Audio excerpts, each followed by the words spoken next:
Assalamualaikum. Ada orang demen banget mabok minum minuman. Dia minum tiap malam. Nah kemudian tiba-tiba dia berhenti, kagak minum lagi tuh. Kagak mabok-mabokan lagi. Kenapa kagak minum, Bang?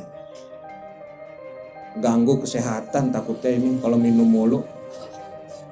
Ngapa kagak minum, Bang? Kagak punya duit.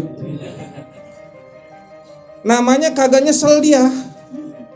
Itu bukan tobat, emang berhenti sementara doang.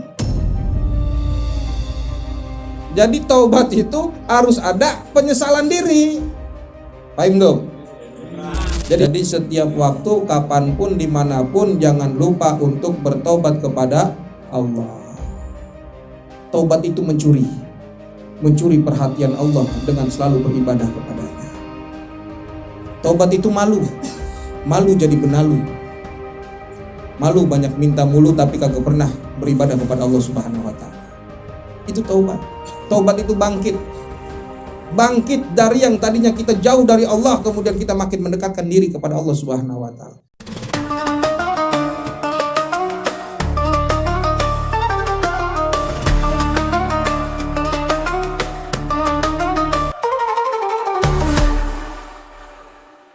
Bismillahirrahmanirrahim.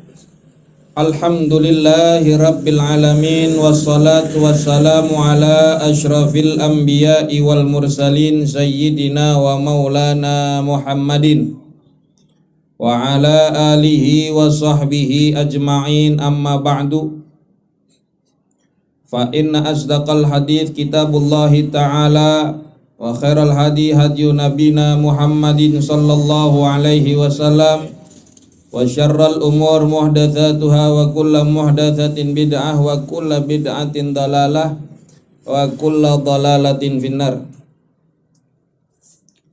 Jamaah majelis kopi hitam yang dirahmati oleh Allah, mudah-mudahan niat hadir kita malam hari ini Allah Ta'ala catatkan sebagai pahala bagi kita. Allah Ta'ala kabulkan segala hajat doa-doa kita, dan harapan kita pulangnya kita dari tempat ini Allah Ta'ala ampunkan segala dosa-dosa kita, dan kita senantiasa diberikan ilmu-ilmu yang bermanfaat, yang mendatangkan keberkahan untuk kehidupan kita di dunia dan di akhirat. Amin ya rabbal alamin. Saudara jamaah yang dimuliakan oleh Allah Subhanahu wa taala, kita lanjutkan pembahasan kitab Sulamut Taufik karya Al-Habib Abdullah bin Husain bin Tahir Ba'alawi rahimahullah. Semoga Allah merahmatinya, amin. Sampai kepada pasal akhir dari kitab ini, yaitu pasal tentang kaifiyatut taubah, cara bertaubat kepada Allah Subhanahu wa taala. Bismillahirrahmanirrahim. Qalal muallifu rahimahullahu taala wa adaman naf'a bihi wa bi ulumihi fid dharaini, amin. Faslun tajibu taubatu minadz-dzunubi fauran ala kulli mukallafin. Jamaah yang dimuliakan oleh Allah, dikatakan oleh pengarang kitab, yaitu tajibu at-taubatu, wajibnya bertaubat, minadz-dzunubi, dari dosa-dosa, fauran, dengan segera, ala kulli mukallafin, bagi setiap mukallaf. Wajib bagi kita sebagai mukallaf, sebagai hamba Allah Subhanahu wa taala, untuk senantiasa bertaubat, memohon ampun kepada Allah. Kenapa diwajibkan bertaubat? Karena yang dikatakan taubat itu adalah taubat itu sadar. Taubat itu adalah menyadari dengan diiringi penyesalan di dalam diri. Itu taubat. Taubat itu kembali kepada jalan yang benar, yaitu jalan yang diridhai oleh Allah Subhanahu wa taala. Begitu banyak ulama mendefinisikan terkait apa itu taubat. Al-Imam Al-Ghazali di dalam kitab Al-Arba'in fi Usuluddin mendefinisikan daripada taubat itu adalah ar-ruju' ilallah an tariqil bu'di ila tariqil qurbi. Taubat adalah kembali kepada Allah Subhanahu wa taala an tariqil bu'di, dari jalan menjauh, ila tariqil qurbi, menuju kepada jalan mendekatkan diri kepada Allah Subhanahu wa taala. Jadi yang namanya taubat, orang yang tadinya jauh dari Allah lalu mendekatkan dirinya dengan melaksanakan ibadah dan ketaatan. Yang tadinya jauh melakukan begitu banyak dosa dan kemaksiatan, kemudian dia menuju jalan mendekatkan diri kepada Allah, itu namanya taubat. Karena merupakan perintah dari Allah Subhanahu wa taala. Ya ayyuhalladzina amanu tubu ilallahi taubatan nasuha. Wahai orang-orang yang beriman, Allah menyeru kepada mereka orang-orang yang di dalam hatinya ada keimanan kepada Allah. Tubu ilallahi taubatan nasuha. Bertobatlah kalian kepada Allah Subhanahu wa taala dengan sebenar-benarnya taubat. Taubatan nasuha. Apa yang dimaksud dengan taubatan nasuha? Yaitu taubat yang murni, taubat yang sungguh-sungguh. Itu artinya taubatan nasuha. Bahkan Allah Ta'ala berfirman, watubu ilallah ayyuhal mu'minun la'allakum tuflihun. Bertobatlah kalian kepada Allah, ayyuhal mu'minun, wahai orang-orang yang beriman. Supaya apa kita bertobat? La'allakum tuflihun, supaya kalian beruntung, supaya kalian bahagia dunia akhirat. Itu karena taubatnya kita kepada Allah, karena kembalinya kita kepada Allah. Yang tadinya kita agak menjauh, susah buat beribadah, sulit untuk melaksanakan ketaatan, malah dekat kita dengan kemaksiatan, mudah kali kita melakukan dosa-dosa. Kemudian kita mendekat kepada Allah, kembali kepada Allah. Itu kita bertaubat. Karena dikatakan at-taubatu miftahu likulli sa'adah. Karena taubat itu adalah miftahun, kuncinya likulli sa'adah, bagi setiap kebahagiaan. Jadi kalau kita pengen bahagia, kita banyak kembali kepada Allah, kita banyak bertaubat, mohon ampun. Karena yang namanya kita manusia nggak pernah lepas daripada kesalahan. Tanpa sadar, sengaja atau tidak, ada aja dosa sekecil apapun yang kita lakukan. Ada aja kemaksiatan yang kita perbuat. Sadar tidak sadar, sengaja tidak sengaja, kecil besarnya ada aja dosa atau maksiat yang kita lakukan setiap harinya, bahkan setiap waktu. Makanya wajib bagi kita bertaubat. Tajibut taubatu minadzunubi, dari dosa-dosa. Yang dikatakan dosa adalah sebagaimana yang disyarahkan oleh Syekh Nawawi Al-Bantani, adzunub itu adalah ma yahjubuka anillahi ta'ala. Apa-apa yang menjadi penghalang antara dirimu dengan Allah, itu namanya dosa. Jadi dosa itu bisa menjadi sebab terhalangnya kita dengan Allah. Jauhnya kita dengan Allah karena dosa tuh. Jauhnya kita dengan Allah itu karena maksiat. Maksiat dan dosa yang kita lakukan itu secara tidak langsung menjauhkan diri kita, menjadi hijab, menjadi penghalang antara kita dengan Allah. Boleh jadi doa kita belum terkabul karena adanya dosa. Boleh jadi kita malas ibadah karena adanya dosa.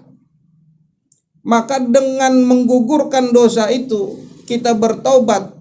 Dengan kita bertaubat, bersih semua dosa, bersih semua maksiat, maka disitulah kita akan lebih mendekatkan diri, mudah kita untuk beribadah kepada Allah Subhanahu wa Ta'ala.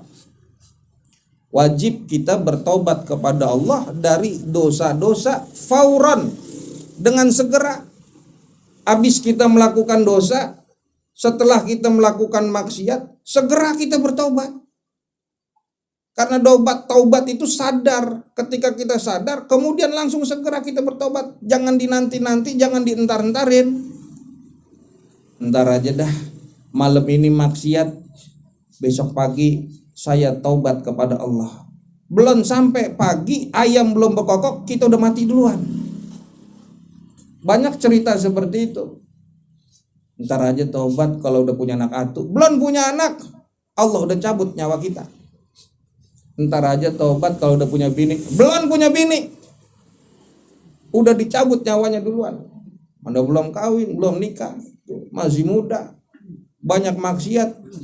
Nah makanya kita jadi orang tua, punya anak yang pada begajulan, pada main tengah malam, jangan dibiarin, jangan kemudian dinormalisasikan. Biarin, masih muda, biarin.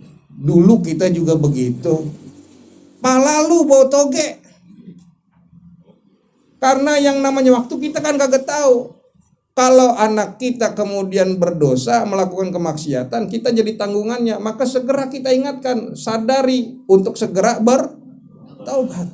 Kita pun juga begitu. Ketika kita melakukan maksiat, berbuat dosa, segera fauran. Karena yang namanya wajib bertaubat segera itu dari segala dosa-dosa ala kulli mukallafin, bagi setiap mukallaf. Siapapun yang baligh, yang akil, yang dewasa, yang berakal. Kalau orang yang dikit-dikit nyengir, jangan disuruh taubat. Emang hilang akalnya. Kita yang berakal, yang tahu mana perempuan cantik, mana perempuan kagak cantik, namanya kan dia punya akal. Maka segera kita bertobat kepada Allah Subhanahu wa Ta'ala. Jangan dientar-entarin.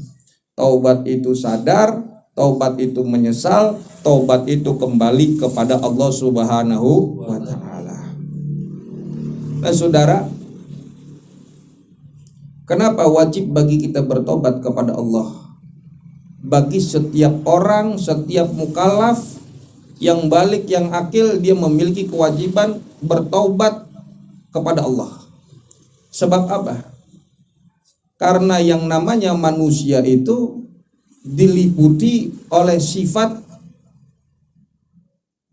bahimiyah, oleh sifat syaitaniyah, oleh sifat sabu'iyah, oleh sifat rububiyah bahkan. Jadi keempat sifat ini selalu meliputi, ada di dalam diri setiap manusia. Apa yang dikatakan sifat-sifat bahimiyah tersebut? Contohnya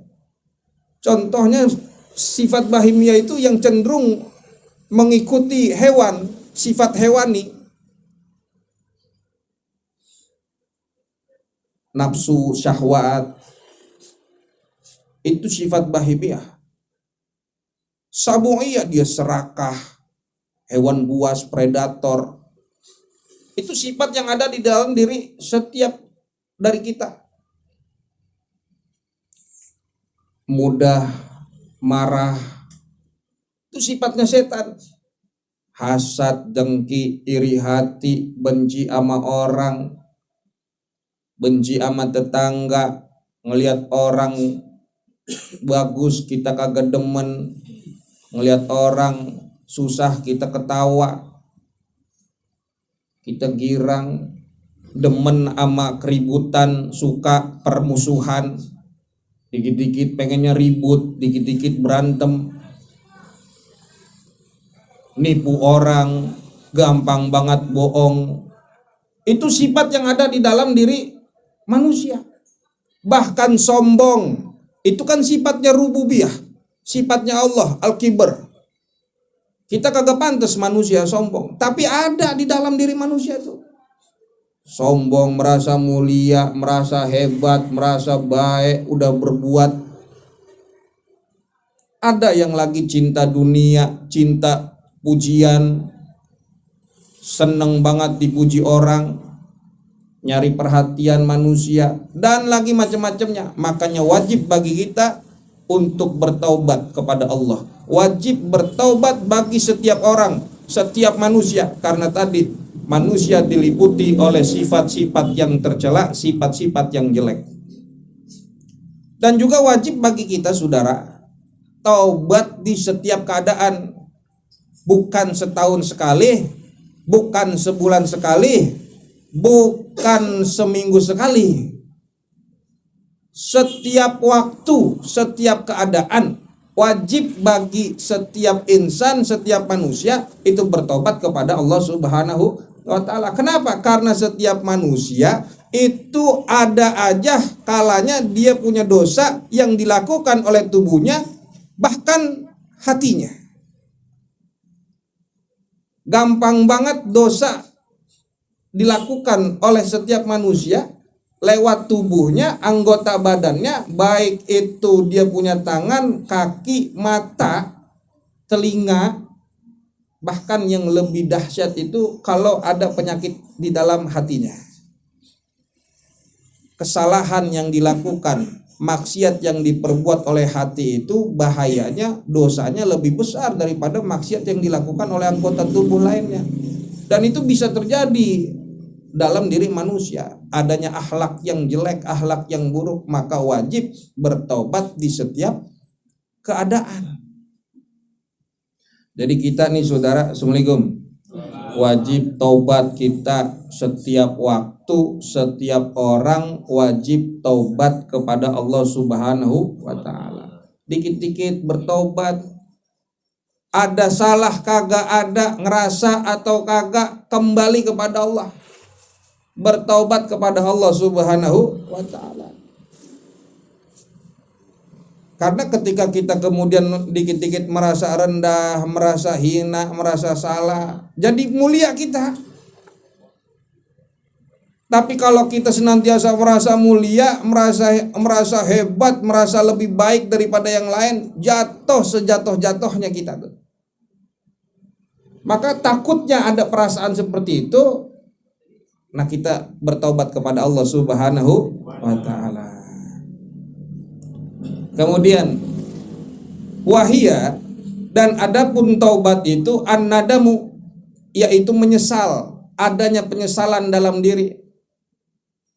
Jadi syarat taubat yang pertama yang menjadi asas pokok utama daripada pertaubatan itu adalah adanya an-nadamu, penyesalan diri.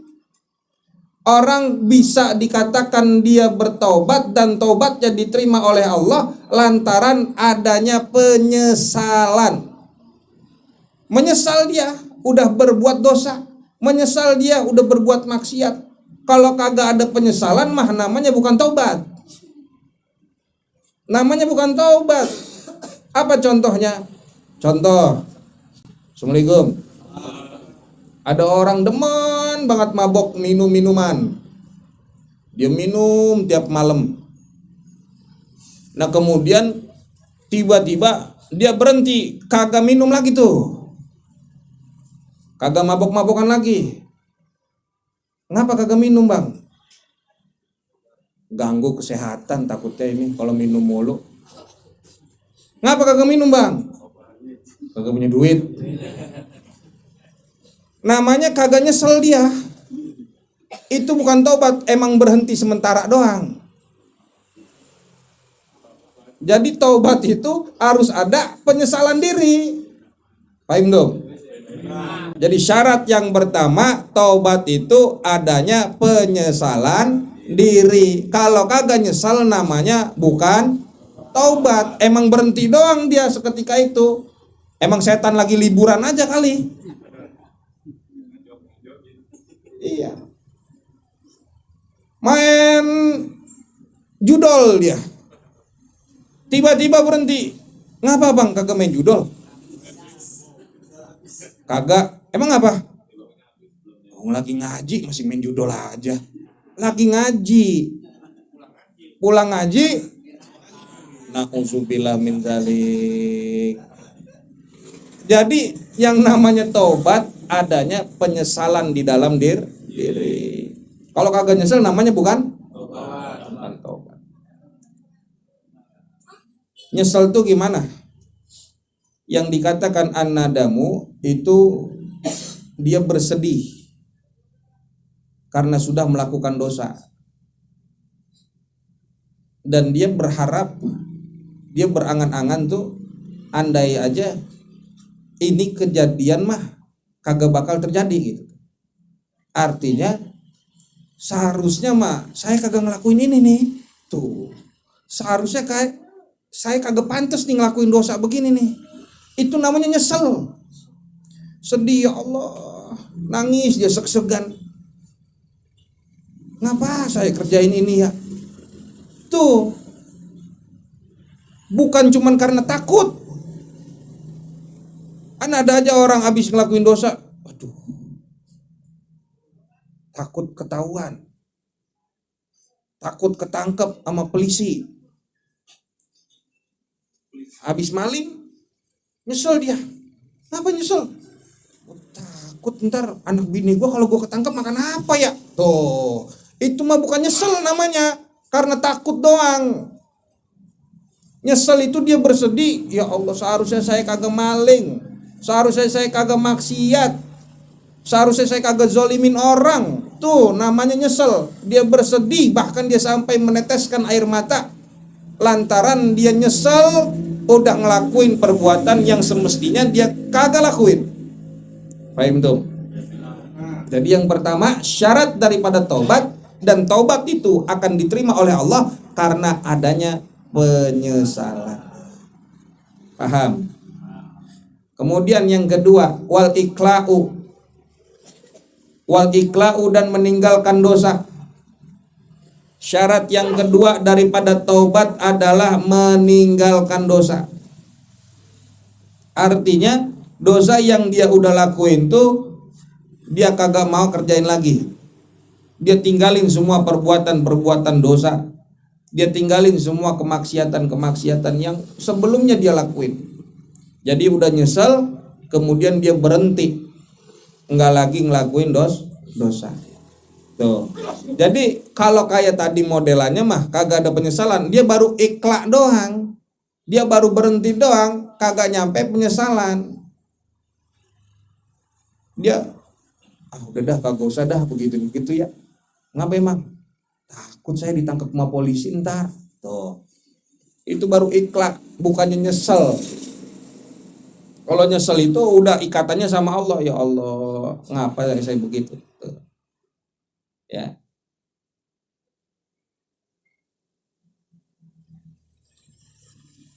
Wal azmu ala an la ya'uda ilaiha. Kemudian syarat yang ketiga, bertekad, berniat ala an la ya'uda ilaiha, untuk tidak kembali kepada dosa-dosa itu. Selain dia menyesal, kemudian dia meninggalkan dosa-dosa dan bertekad kuat, memiliki azam bahwa tidak akan lagi dirinya kembali kepada dosa-dosa tersebut.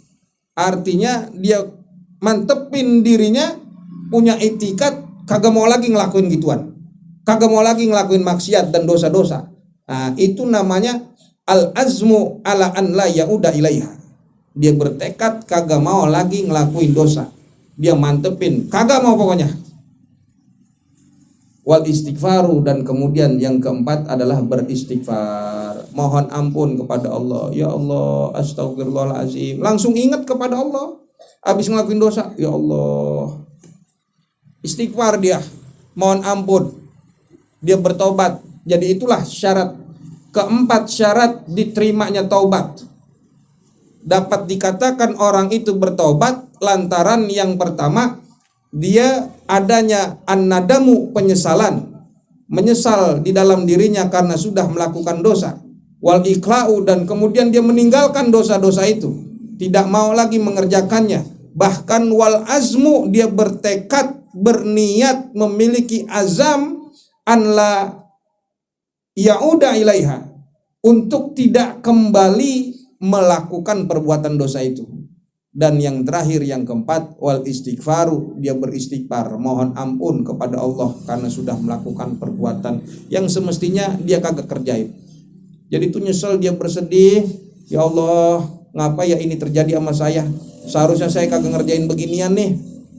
Tuh, itulah kemudian dengan keempat syarat ini, syarat taubat ini, taubat kita akan diterima oleh Allah Subhanahu wa taala. Ya. Jadi setiap perbuatan yang kita lakukan setiap hari, bahkan setiap waktunya tuh mesti ada nih pertaubatan seperti ini. Karena boleh jadi di dalam ibadah, bahkan kebaikan kita, ada kita merasa diri bangga, merasa diri mulia, sehingga itu mesti diistighfarin.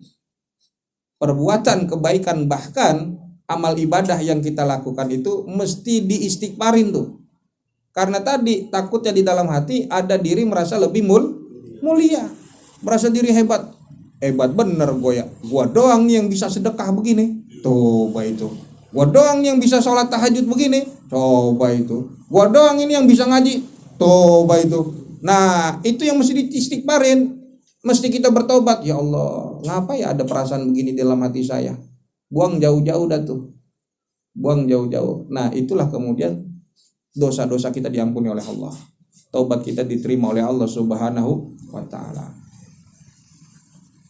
Nah saudara, biar kata begini, setelah dia bertobat, ditutup tuh kesalahannya dia, diampuni dosa-dosanya dia. Dan tiba-tiba sehari, 2 hari, sebulan, 2 bulan dia lurus dia lempeng jadi orang.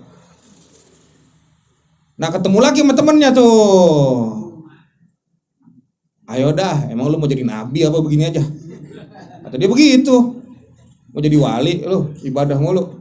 Ayo dah nyobain lagi dah beginian dah. Dia udah tahan aja tuh. Akhirnya dipaksa sama temennya, kemudian dia kembali lagi melakukan perbuatan dosa yang sebelumnya dia udah taubatin.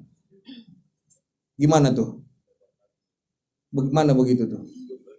Itu terhitung maksiat yang baru, saudara. Yang sebelumnya udah diampunin. Itu terhitung maksiat yang baru, lalu kemudian ditaubati lagi. Gak apa-apa, taubat, istighfar tuh. Ya. Kemudian ada aja kali masanya dia kembali lagi maksiat, taubat lagi, maksiat lagi, taubat lagi, maksiat lagi, taubat lagi, maksiat lagi. Nah, yang dikhawatirkan seperti itu. Ketika dia lagi maksiat, dicabut nyawanya oleh Allah Subhanahu wa taala. Syukur-syukur dia sedang bertaubat, taubatan nasuha. Kemudian dicabut nyawanya oleh Allah Subhanahu wa taala. Sebab nanti ada kalanya pendosa yang indah. Dia dikenal di dunia oleh orang banyak selalu ngelakuin dosa. Tapi tiba-tiba di akhirat dia masuk surga. Karena kita kagak tahu sebelum dia meninggal dunia, boleh jadi bahkan hitungan sedetik 2 detik dia bertobat kepada Allah Subhanahu wa taala. Dia nyesel senyesel-nyeselnya, dia taubat nasuha dan taubatnya diterima sama Allah. Kemudian dia masuk ke dalam surganya Allah Subhanahu wa taala. Kok bisa begitu? Li anna taiba kaman la dzanbalahu. Karena sesungguhnya orang yang bertaubat itu seakan-akan tidak lagi memiliki dosa. Jadi dosa-dosa yang kemarin dia kerjain tuh diampuni oleh Allah Subhanahu wa taala. Jadi dia orang kayak kagak punya dosa. Karena dia bertobat sebenar-benarnya taubat kepada Allah Subhanahu wa taala. Paham dong? Jadi mesti bagi kita untuk bertobat. Wa in kana dzanbu, dan jika adalah dosa itu tarka fardhin, meninggalkan yang wajib, meninggalkan yang fardu. Apa contohnya? Dosanya kita dulu ninggalin sholat, ninggalin puasa, ninggalin zakat, yang wajib-wajib pernah kita tinggalin. Setahun kita ninggalin sholat subuh, 2 tahun kita ninggalin sholat-sholat yang wajib yang ada. Nah, kita bertobat kepada Allah, kita menyesal karena sudah meninggalkan kewajiban-kewajiban, qadahu, maka selain daripada kita bertobat, mesti kita mengkodok sholat-sholat yang pernah kita tinggalin. Saya ingin tobat, Ustaz. Saya kemarin-kemarin sholat kagak, apa kagak ini, puasa juga kagak. Saya bertobat. Nah, itu puasa yang pernah ditinggal, dia kodok puasanya. Sholat-sholat yang pernah ditinggal, dia kerjain tuh kodoknya. Habis sholat subuh dia adaan lillahi ta'ala, selesai dia bangun lagi sholat kodok subuh. Sampai kemudian selesai apa yang sudah pernah dia tinggal tuh. Setahun, berarti hitung aja tuh. Ente jumlahin sendiri. Ya. Umpamanya nggak nyampe, taunya udah dicabut nyawa duluan. Terhitung niat kita tuh ingin mengkodok semua sholat yang ada tuh. Ya, jadi kalau dosanya dosa ninggalin yang wajib, mesti dikodok, baik itu puasa, sholat ataupun zakat tuh tadi yang wajib-wajib. Au tabiatan li adamiyin, atau dosanya kita yang pernah kita lakuin tuh adalah yang adanya sangkut paut dengan manusia. Utang, zolim sama orang, ngambil barang orang lain, ngambil hak orang lain, itu ada sangkut paut tuh sama orang. Kalau tadi mah tarka fardin, ninggalin yang wajib, urusannya sama Allah doang. Tapi kalau ada dosanya kita, dosanya itu ada urusan sama orang lain. Zolim sama orang, utang kagak bayar-bayar, nyelakain orang, nyakitin orang, ngambil banda orang. Umpamanya kita ngambil banda orang tuh, kita tobat, kita balikin bandanya. Duit juga begitu. Bang, saya tobat ini, maafin saya ya, kemarin saya utang belum bayar-bayar. Balikin 1 juta, balikin 1 juta. 2 juta, balikin 2 juta. Selesain. Kenapa? Qadahu awistardahu. Maka kalau kita ada dosa sama orang, salah sama orang yang ada ikatan sangkut pautnya sama manusia, qadahu, maka kita mesti melunasinya, awistardahu, atau kemudian kita minta redho padanya.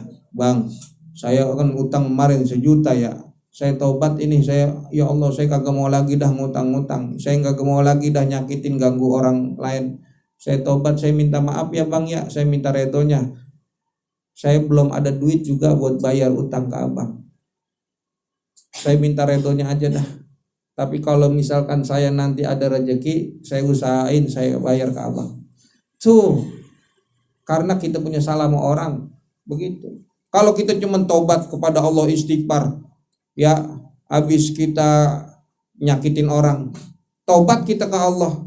Ya Allah, kemarin saya jahat sampai ngebunuh orang, keluarganya pada marah sama saya ganggu orang, saya jelek-jelekin orang, keluarganya pada marah sama saya tobat ya Allah. Nangis dia seg-segan, dia nangis seg-segan. Orang yang dizolimi belum redho, belum dapat ya, belum dapat begitu. Jadi kalau ada yang sangkut pautnya kita pernah punya salah sama orang, selain kita bertobat, mohon ampun kepada Allah, minta redho daripada orang tersebut. Tuh, kita pernah gangguin bini orang, ngomong sama lakinya, maafin bang, kemarin saya gangguin bini abang. Ngomong,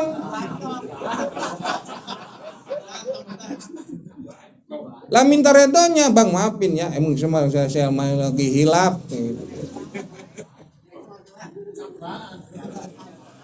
Nah, kalau kagak ada lakinya sih terserah lu.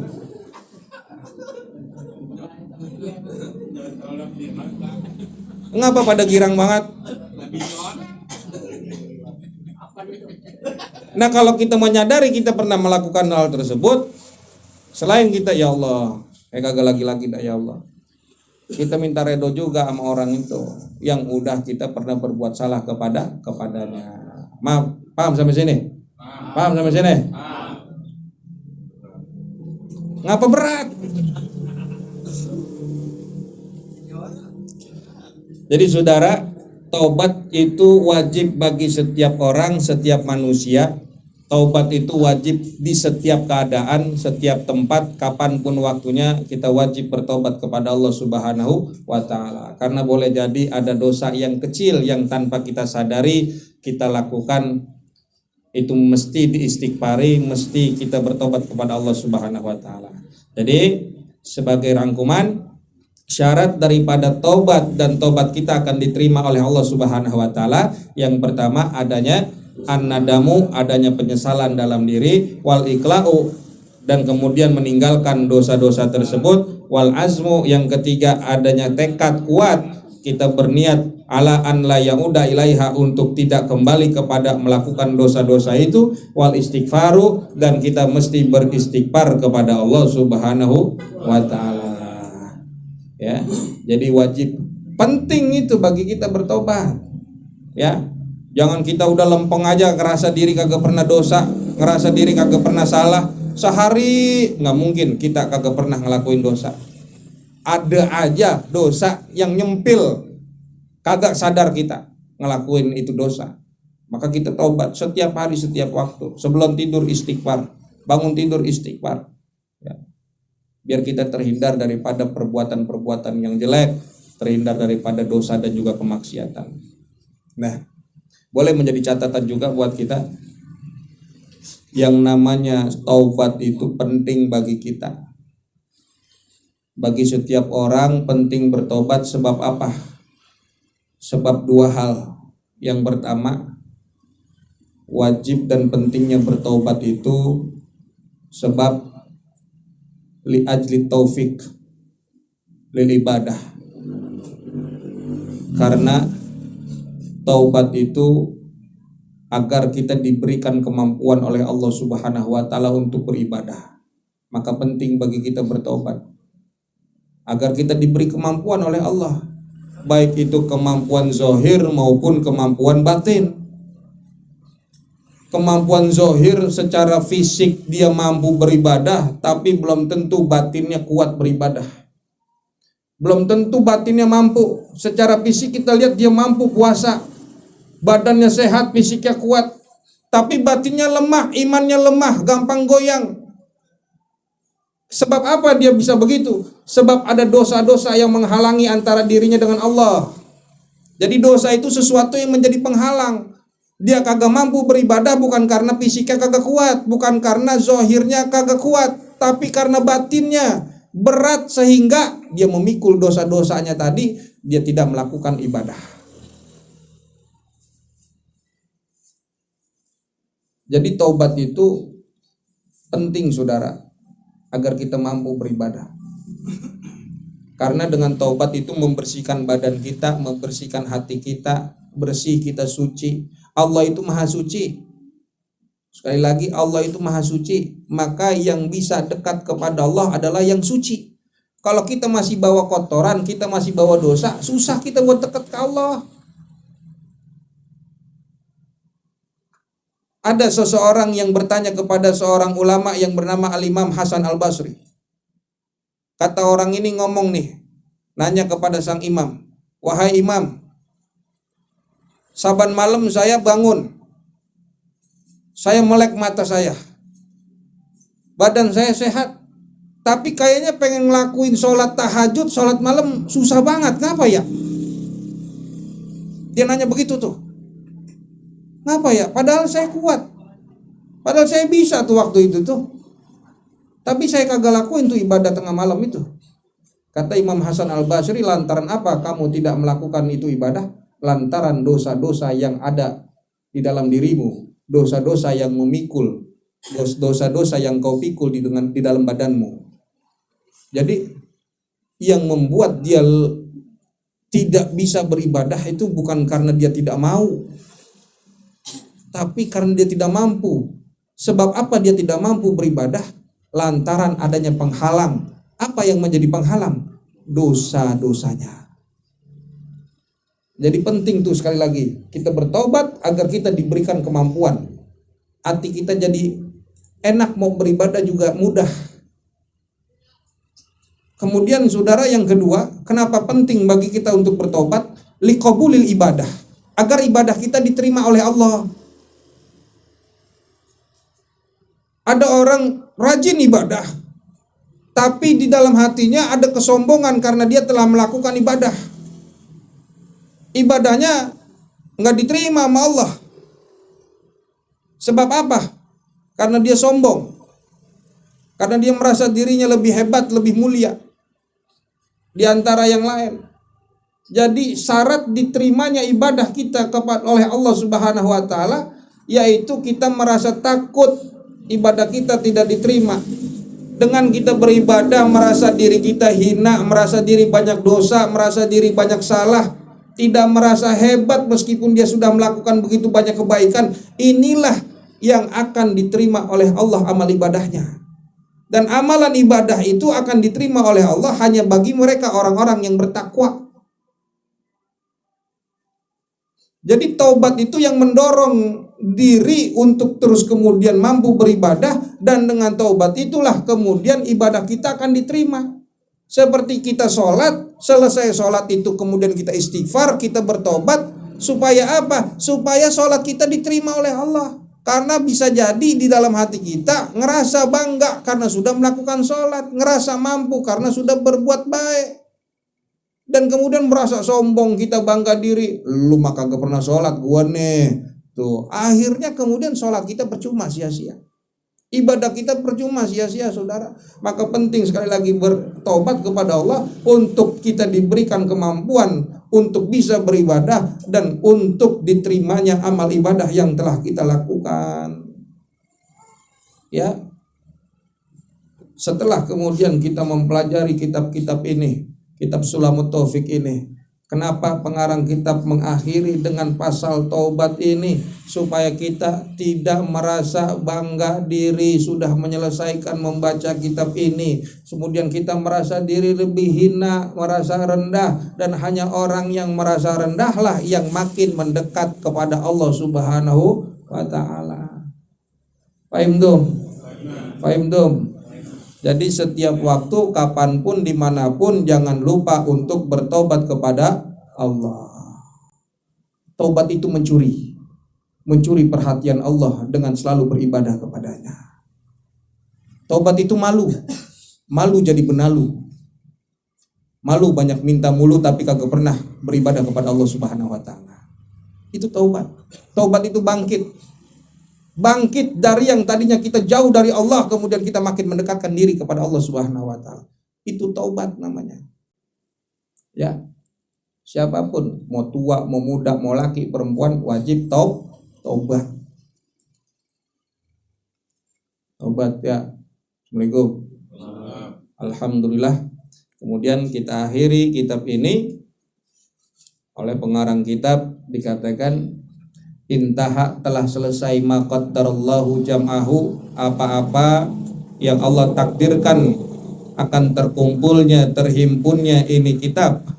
Wa arju minhu subhanahu, dan aku berharap, kata pengarang kitab Habib Abdullah bin Husain bin Thahir Ba'alawi, berharap dari Allah Subhanahu wa ta'ala an ya'umman naf'ahu, agar menyeluruh, agar merata, menyebar akan manfaat daripada kitab ini.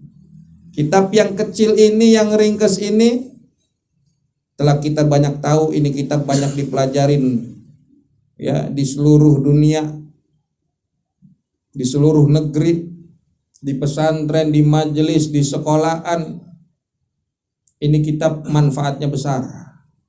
Wa yukfiru fil qulubi waqahu, dan semoga Allah Subhanahu wa ta'ala memperbanyak akan pengaruh-pengaruh di setiap hati orang-orang yang membaca ini kitab, menimbulkan adanya pengaruh yang baik. Wa atlubu mimman ittala alaihi min ulil ma'rifati, dan aku berharap, aku meminta, kata pengarang kitab, mimman ittala alaihi, dari orang-orang yang menelaah, yang membaca kitab ini, min ulil ma'rifati, dari orang-orang yang paham ilmu. Jadi orang-orang yang paham ilmu, yang menelaah dan membaca kitab ini, diminta oleh pengarang kitab, wa atafihi ala khata'in au zalalin, dan ia mendapatkan atau mendapati daripada kitab ini, di dalam kitab ini ala khata'in au zalalin, adanya kesalahan, adanya kekeliruan. Kata pengarang kitab, dia berharap an yunabbiha ala dzalika biraddi sharih, agar mengingatkan, memberikan tanbih atas kesalahan dan kekeliruan itu biraddi syarihi, dengan penjelasan, dengan pembenaran yang jelas, dengan teguran yang jelas. Jadi umpamanya kata pengarang kitab, di dalam kitab ini ada yang salah, ada yang keliru, tolong dibenerin. Begitu tuh, subhanallah. Jadi kagak merasa mulia tuh. Pengarang kitab juga nggak merasa dirinya baik meskipun sudah mengarang kitab ini. Merasa kalau ada yang salah, tolong koreksi dengan benar, kasih penjelasan. Supaya apa? Liyahdharan nasu min ittiba'i ala ghairi shawab, supaya atau agar lebih berhati-hati manusia, orang, min ittiba'i, daripada mengikutiku, ala ghairi shawab, atas yang tidak benar. Ya, kalau yang kagak benar supaya hati-hati, jangan sampai ngikut, gitu kata pengarang kitab. Fal haqqu ahaqqu an yuttaba'a, karena kebenaran lebih berhak untuk diikuti. Jadi kalau ada yang kagak benar jangan diikutin, tolong dikoreksi, dikasih penjelasan yang benar, yang jelas, sejelas-jelasnya.